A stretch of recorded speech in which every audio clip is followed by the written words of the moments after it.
जादुई छड़ी का जादू। बहुत समय पहले की बात है। केशवपुर नामक गांव में राजू अपनी पत्नी रंजना के साथ रहता था। राजू बहुत ही गरीब था।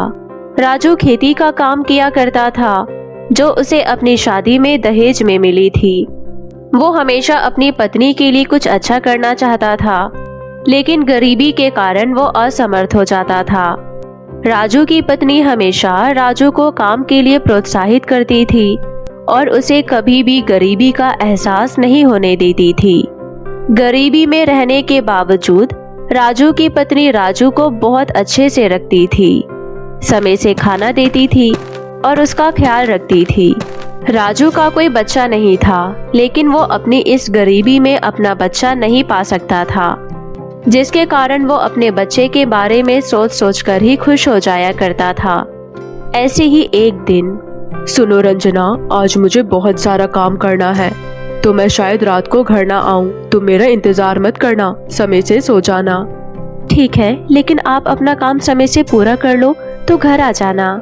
ठीक है, मैं कोशिश करूंगा। इतना कहकर राजू अपने खेतों में चला जाता है और वहां जाकर पूरी रात मेहनत करके अपने खेतों में कटाई करता है। काम पूरा कर लेने के बाद राजू अपने टेबल पर आराम करने लगता है। आराम करते करते राजू सो जाता है और अगले दिन राजू अपने घर पहुंचता है। कल रात मैंने खेतों की पूरी कटाई कर ली और अब मैं उन्हें शहर में जाकर बेचूंगा, और उससे जो भी फायदा होगा मैं तुम्हें तुम्हारे मनपसंद की साड़ी दिलाऊंगा। तुम अपना काम लगन और मेहनत के साथ करो, हमें फसल को बेचकर जरूर फायदा होगा और हम दोनों ऐसे ही एक दूसरे का साथ देंगे तो जरूर एक दिन कामयाब होंगे। राजू की ये बात सुन रंजना बहुत खुश होती है और मन ही मन सोचने लगती है, मेरा पति कितना अच्छा है, जो मेरे लिए इतनी गरीबी में भी इतना सब कुछ सोच रहा है। चाहे बेशक वो पूरा ना कर सके, लेकिन उसका मेरे लिए इतना सब कुछ सोचना ही काफी है। क्या सोचने लगी? लगता है तुम्हें साड़ी लेने की बहुत खुशी हो गई है। नहीं नहीं, ऐसी कोई बात नहीं, मैं तो ऐसे ही कुछ सोचने लगी थी। अच्छा ठीक है, मुझे आज दोपहर अनाज लेकर शहर की ओर जाना है। तुम मुझे खाने को कुछ दे दो ताकि मैं जल्दी से खाकर जल्दी से अपना सारा सामान लेकर निकल सकूं। रंजना राजू को खाना खिलाती है और थोड़ी देर बाद राजू अपने खेतों में जाकर सारा सामान ट्रॉली में लोड कराकर शहर की ओर उसे बेचने चला जाता है और वहां जाकर अपना अनाज बेचकर वो बहुत कमाता है। और इतना सारा फायदा होने के बाद राजू भी बहुत खुश होता है और अपने गांव वापस लौट आता है और अपनी बीवी से कहता है, तुम्हें पता है, शहर में तो आज भीड़ ही लग गई थी। मेरा सामान ही कम पड़ गया था, वरना भीड़ तो बहुत थी। ये तो बहुत अच्छी बात है।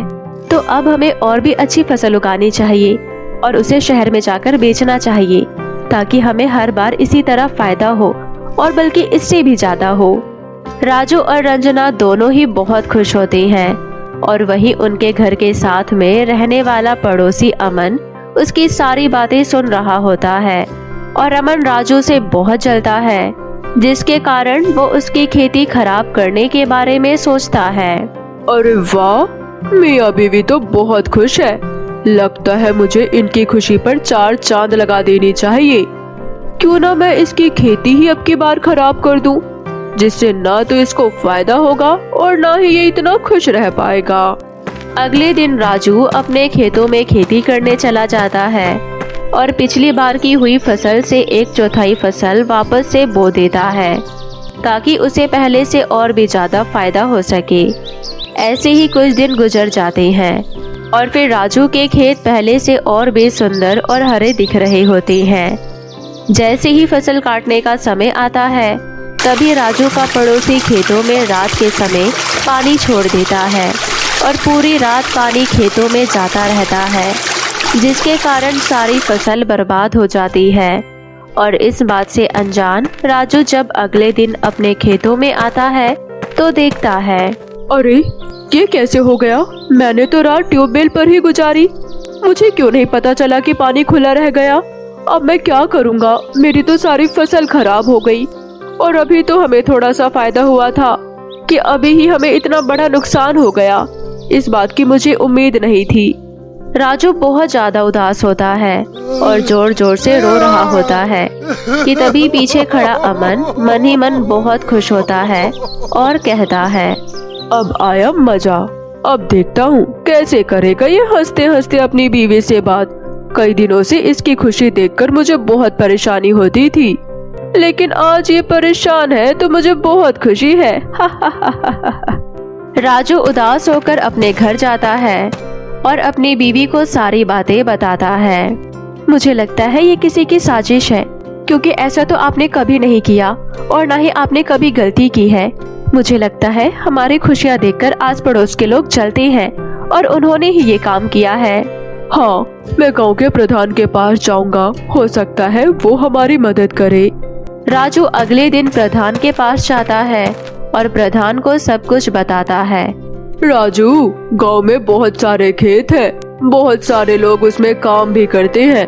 अब तुम्हारे खेतों में किसने पानी छोड़ा है ये मैं कैसे बता सकता हूँ, या मैं कैसे उसको ढूंढ सकता हूँ।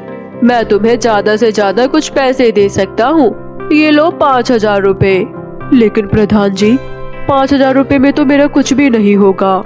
मैं तुम्हारे खेतों के लिए इतना ही दे सकता हूँ, इससे ज्यादा मैं तुम्हें नहीं दे सकता, क्योंकि तुम पहले ही गरीब हो। तुम कब मेरे 5,000 रुपए लौटाओगे मुझे तो ये भी नहीं पता, और मैं तुम्हें इतने ही पैसे दे सकता हूँ, चाहे बेशक इन्हें मत लौटाना। राजू प्रधान से 5,000 रुपए लेकर अपने घर आ जाता है और अपनी पत्नी को प्रधान के दिए हुए पैसों के बारे में बताता है और फिर अपने खेतों में जाता है और खेत के बीचों बीच बैठकर जोर जोर से रोता है। राजू को खेत में बैठकर जोर जोर से रोते हुए देख एक बूढ़ी अम्मा वहां पर आती है और उससे कहती है, क्या हुआ बेटा, तुम इतनी जोर जोर से क्यों रो रहे हो? मुझे बहुत जोरों की भूख लगी है, लेकिन तुम्हारी जोर जोर से रोने की आवाज सुनकर मैं यहाँ आ गई। अम्मा, मेरी सारी फसल खराब हो गई और अब मेरे पास कुछ भी नहीं रहा। प्रधान ने मुझे 5,000 रुपए दिए हैं, लेकिन वो भी कम है मेरी खेती के लिए। अब मुझे कुछ समझ नहीं आ रहा कि मैं क्या करूं, कहाँ जाऊं, कैसे अपना घर चलाऊं। मैंने अपनी बीवी को एक साड़ी दिलवाने के लिए कहा था और मैं वो भी पूरा न कर सका। वो बहुत समझदार है, वो मुझे समझती है, लेकिन मैं उसका पति होने के नाते उसे कुछ नहीं दे सकता। मेरी गरीबी ही मुझे नहीं छोड़ती है कि मैं उसको कुछ दे सकूं।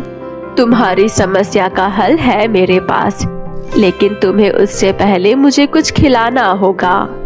बूढ़ी अम्मा की बात सुनकर राजू बूढ़ी अम्मा को अपने घर ले जाता है और उसे खाना खिलाता है, जबकि उसके घर में राशन तक खत्म होने वाला होता है, लेकिन वो उसको बहुत अच्छे से खाना खिलाता है। और ये सब देख बूढ़ी अम्मा बहुत खुश होती है और राजू से कहती है, तुमने मुझे खाना खिलाया और मैं तुम्हारे बारे में सब कुछ जानती हूँ कि तुम बहुत गरीब हो। तुम्हारी फसल भी खराब हो चुकी है और तुम्हारी नई नई शादी हुई है। तुम्हारा कोई भी बच्चा नहीं है। तुम डरो मत, मैं एक बहुत पुरानी जादूगरनी हूँ। मैं तुम्हारी मदद करने ही आई हूँ। क्या सच में आप मेरी मदद करने आई हो? हाँ, मैं जरूरतमंद लोगों की मदद करने ही आती हूँ और आज तुम मुझे बहुत परेशान दिखे, इसलिए मैं तुम्हारी मदद करने आ गई। ये लो, ये एक जादुई छड़ी है। तुम इस जादुई छड़ी को घुमाकर अपने मन की इच्छा को कहना। ये जादुई छड़ी तुम्हारी हर इच्छा को पूरी करेगी। क्या सच में ये जादुई छड़ी हमारी गरीबी को भी दूर कर देगी? हाँ, अगर यकीन ना हो तो इसे घुमाकर देख लेना। बूढ़ी अम्मा अपनी जादुई छड़ी राजू को दे देती है और वहाँ से चली जाती है। बूढ़ी अम्मा के जाने के बाद राजू की पत्नी राजू से कहती है, क्यों ना हम सबसे पहले अपनी खेती अच्छी करवा ले? कह तो तुम सही रही हो, हमें पहले खेतों में ही चलना चाहिए और अपनी खेती अच्छी करनी चाहिए। राजू और रंजना दोनों मिलकर खेतों की तरफ जाते हैं और खेतों में पहुंचकर अपनी जादुई छड़ी को घुमाकर राजू कहता है, हे जादुई छड़ी, मेरी बर्बाद हुई फसल को वापस से ठीक कर दो और उसे पहले से भी ज्यादा अच्छा बना दो।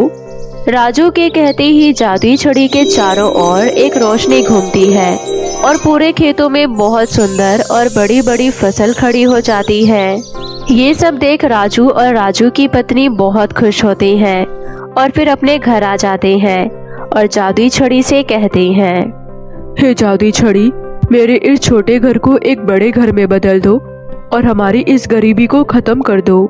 राजू के इतना कहते ही जादुई छड़ी के चारों तरफ एक रोशनी घूमती है और छोटे से घर को एक सुंदर और बड़े घर में बदल देती है। इतना बड़ा घर देखकर राजू और राजू की पत्नी बहुत खुश होते हैं और फिर इसी तरह अपनी सारी इच्छाएं एक एक करके पूरी करवाते हैं। सभी इच्छाएं धीरे धीरे पूरी होने लगती है और कुछ दिनों बाद राजू का एक बेटा होता है जो बहुत ही सुंदर पैदा होता है। अपने बेटे के साथ राजू और रंजना खुशी खुशी रहने लगते हैं और कुछ सालों बाद उसे एक बहुत अच्छे और बड़े स्कूल में पढ़ने के लिए भेजते हैं और इस तरह राजू और राजू की पत्नी रंजना दोनों ही बहुत खुशी से अपनी जिंदगी जीने लगते हैं और अपने बच्चों के हर सपने को पूरा करने की सोच लेते हैं और जादुई छड़ी की मदद से वो अपने बच्चे को दुनिया की हर खुशी देते हैं। इस तरह उनकी गरीबी भी खत्म हो जाती है और वो अपने जैसे कई गरीब लोगों की सहायता भी करते हैं और ये सब देख गांव वाले बहुत खुश होते हैं और सभी उनके घर में आने जाने लगते हैं। बहुत समय पहले की बात है। किसी गांव में चमेली अपने पति सुंदर के साथ ही रहती थी। चमेली और सुंदर का विवाह 8 वर्ष पहले हुआ था। चमेली और सुंदर दोनों एक दूसरे को पहले से ही जानते थे। दोनों एक दूसरे से रोज मिला जुला करते थे, जिसके कारण दोनों के बीच प्यार बढ़ गया और दोनों ने विवाह करने का फैसला कर लिया। चमेली और सुंदर के विवाह को पूरे 10 वर्ष हो चुके थे और उनकी 8 साल की बेटी थी जिसका नाम था रोशनी। रोशनी के आने से चमेली और सुंदर का जीवन और सुखी हो गया था और उन दोनों के रिश्ते को मजबूती मिल गई थी। तीनों लोग मिलकर हंसी खुशी से रहा करते थे, परंतु एक दिन चमेली के खुशियों को ग्रहण लग जाता है और एक दिन सुंदर का ऑफिस आते समय एक बड़ी कार से एक्सीडेंट हो जाता है और उसके मौके पर ही मृत्यु हो जाती है। जब ये खबर चमेली को पता चलती है तो वो बहुत रोती है, परंतु चमेली की 8 वर्ष की बेटी जो उसके जीवन का सहारा थी, जैसे तैसे खुद को संभालती है और अपनी बेटी के साथ मिलकर अपने पति का अंतिम संस्कार कर देती है। चमेली के पास एक घर के अलावा कुछ नहीं था, इसलिए वो गांव में पूरे दिन भटकती है। तब जाकर उसे एक घर में झाड़ू पोछा करने का काम मिल जाता है। चमेली की बेटी रोशनी एक बहुत ही खूबसूरत और समझदार लड़की थी। चमेली ने अपनी बेटी को बहुत ही नेक और अच्छे संस्कारों से बड़ा करा था। ऐसे ही दिन बीत रहे थे। चमेली सुबह उठकर अपने घर के काम किया करती और अपनी बेटी को तैयार करके स्कूल भेजा करती और उसके बाद अपने काम पर चली जाया करती। एक दिन चमेली अपनी मालकिन से कहती है, मेम साहब, मेरी बेटी की पढ़ाई का खर्चा बढ़ रहा है और मुझे यहाँ काम करते करते काफी समय भी हो गया है। क्या आप मेरी कुछ तनख्वाह बढ़ा सकती हैं? क्या? ये क्या कह रही है तू? पागल तो नहीं है? मैं तुझे पूरे महीने के 1000 रुपए देती हूँ, वो तुझे कम लगते हैं? देख, तुझे काम करना है तो कर, वरना काम करने वालों की कोई कमी नहीं है। मुझे माफ कर दीजिए मेम साहब, मैं तो बस आपको अपनी परेशानी बता रही थी। इतना कहकर चमेली उदास मन से अपने कामों में लग जाती है। यहाँ स्कूल से छुट्टी होने पर रोशनी घर आती है। रोशनी को अकेले रहना बहुत अच्छा लगता था और उसकी बहुत कम दोस्त थी। रोशनी अपना ज्यादातर समय पढ़ाई लिखाई और जंगल में समय बिताने में लगाया करती थी। रोशनी को पढ़ने लिखने का बहुत शौक था, परंतु कमला की ज्यादा कमाई ना होने की वजह से रोशनी एक अच्छे स्कूल में नहीं पढ़ सकती थी। शाम के समय चमेली घर आती है। मेरी प्यारी बेटी रोशनी, क्या कर रही हो? देखो, आज तुम्हारी माँ तुम्हारे लिए गुलाब जामुन लेकर आई है। अरे वाह माँ, आप दुनिया की सबसे अच्छी माँ हैं। इसके बाद दोनों माँ बेटी मिलकर खाना खाकर सो जाती है। रोशनी को कहानियाँ सुनना बहुत पसंद था। रोशनी की माँ चमेली रोशनी को जादुई कहानियाँ सुनाया करती थी, जिन्हें सुनकर रोशनी को बहुत अच्छा लगता था। रोशनी अपनी माँ से कहानियों में जादुई चीजों के बारे में सुना करती थी, इसलिए वो भी मन ही मन अमीर होने का सपना देखती। अगली सुबह चमेली उठकर रोशनी के लिए गर्मा गर्म स्वादिष्ट भोजन बनाती है। क्योंकि आज संडे था, इसलिए रोशनी के स्कूल की छुट्टी होती है। इसलिए रोशनी अपनी माँ के साथ काम पर जाने के लिए तैयार होती है। दोनों माँ बेटी काम पर चली जाती है। चमेली हमेशा की तरह अपने कामों में लग जाती है। रोशनी सेठानी के घर पर अच्छी अच्छी चीजों को देखकर बहुत खुश होती है। तभी अचानक से रोशनी के हाथ से बेशकीमती गुलदस्ता नीचे गिर जाता है और वो टूट जाता है। कांच के टूटने की आवाज सुनकर मालकिन वहाँ आ जाती है। चमेली, चमेली, अरे ओ चमेली, मैंने तुझसे कितनी बार कहा है कि मेरे घर पर बहुत ध्यान से काम करना है, परंतु तुझे तो कुछ समझ ही नहीं आता। देख, तेरी बेटी ने आज मेरा कितना बेशकीमती गुलदस्ता तोड़ दिया है। इसकी भरपाई कौन करेगा? मैं तुझसे तंग आ चुकी हूँ। मेम साहब, बच्ची है वो, उसे कुछ नहीं पता, माफ कर दो मेम साहब। बच्ची है तो इसे अपने घर पर रखना चाहिए ना, यहाँ पर लाने को किसने कहा है? मैं अब तेरी और गलतियाँ बर्दाश्त नहीं कर सकती हूँ। चुपचाप से काम छोड़कर चली जा, और हाँ, मैं तुझे तेरे पैसे भी नहीं दूंगी। लेकिन मेम साहब, लेकिन वेकिन कुछ नहीं सुनना मुझे। अभी जाती है या मैं नौकरों को बुलाकर तुझे घर से धक्के मारकर बाहर निकालूं? चमेली अपनी मालकिन से बहस नहीं कर पाती और वो उदास सा मुंह लेकर अपनी बेटी के साथ वो घर छोड़कर निकल जाती है। चमेली को बहुत चिंता होने लगती है कि अगर उसने जल्द ही कोई काम नहीं ढूंढा तो वो अपना और अपनी बेटी का पेट कैसे पालेगी। रात के समय दोनों माँ बेटी खाना खाकर सो जाती है। अगले दिन रोशनी स्कूल से वापस आ रही होती है। तभी उसे जोर से प्यास लगती है और वो पानी पीने के लिए स्कूल के पीछे वाले कुएं के पास जाती है। रोशनी के स्कूल के पीछे काफी पुराने कुएं थे, जिनका कोई इस्तेमाल नहीं करता था। वो कुएं बहुत ही पुराने थे, जिसका पानी बहुत गहरा था। रोशनी उस कुएं के पास पहुंचकर थोड़े से पानी निकालने की कोशिश करती है, परंतु पानी बहुत गहरा था। रोशनी पानी निकालने में नाकामयाब हो जाती है। फिर रोशनी दूसरे कुएं से पानी निकालने की कोशिश करने लगती है, परंतु रोशनी पानी तक नहीं पहुंच पाती है। लेकिन रोशनी हार नहीं मानती। वो तीसरे कुएं के पास जाती है। तीसरे कुएं में रोशनी को नीचे जाती हुई सीढ़ियां नजर आती है। रोशनी उन सीढ़ियों की मदद से कुएं के नीचे तक पहुंच जाती है। रोशनी को अंधेरा देखकर बहुत डर लगता है। वो कुएं में इधर उधर देखने लगती है। रोशनी को कुछ भी नहीं मिलता। फिर वो कुएं से बाहर प्यासी ही निकल जाती है। रोशनी का निडर रूप और साहस देखकर कुएं से एक आवाज आती है। सुनो लड़की, मैं एक जादुई कुआं हूँ। मैं तुम्हारी सभी मुसीबतों को जानती हूँ और उन मुसीबतों को मैं तुमसे दूर करना चाहती हूँ। मुझे तुम एक बहुत ही ईमानदार और नेक लड़की लगती हो, इसलिए मैं तुम्हारी सहायता करना चाहती हूँ। हम तीनों कुएं इस जंगल के सबसे पुराने कुएं हैं और हम सदैव जरूरतमंद लोगों की सहायता करते हैं। ये 3 जादुई लहंगे हैं जो तुम्हारी सभी मुसीबतें दूर कर सकते हैं। ये पहला लहंगा जिससे तुम खाने की हर प्रकार की चीजें मांग सकती हो। तुम मेरे लहंगे से हर प्रकार का खाने का स्वादिष्ट चीज मांग सकती हो। और पहले लहंगे से तुम सुंदर सुंदर कपड़े और मेकअप का सामान और गहने मांग सकती हो। और ये तीनों लहंगे तुम्हें रहने के लिए घर देंगे और उस घर में तुम्हारी सुरक्षा करेंगे। रोशनी उन कुओं की बातें सुनकर वो जादुई तीनों लहंगे ले लेती है और जादुई लहंगे की मदद से वो अपने घर पहुंच जाती है। घर पहुंचकर रोशनी सारी बातें अपनी माँ को बताती है। माँ, अब हमें कभी किसी चीज की कोई तकलीफ नहीं होगी। अब हम भी बाकी लोगों की तरह अच्छे तरीके से रह सकते हैं। फिर रोशनी उस जादुई लहंगे से सबसे पहले एक रहने के लिए घर मांगती है।